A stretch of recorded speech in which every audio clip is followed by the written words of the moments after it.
So ayan mga ka-idol, good morning sa inyo at mga ka-idol. So alam niyo na mga kapamilya natin yung mga ka-idol na itong tao na mga ka-idol.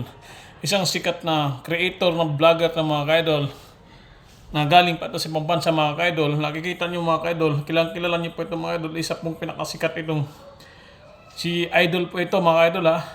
So pumunta po ito kay Manny Pacquiao kasi idol na si Manny Pacquiao at dumadayo pa ito sa bahay na Manny Pacquiao sa mansion ni Pacquiao.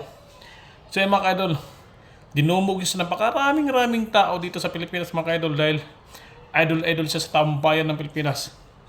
Kilala niyo po ito mga ka-idol. So napakasikat, napakabait itong vlogger na creator ito. So ayan, pumunta sa kay Manny Pacquiao para makipag-sparring. Panoorin natin mga ka-idol. So ito nangyari sa kanya sa sparring ni idol Manny Pacquiao. Okay.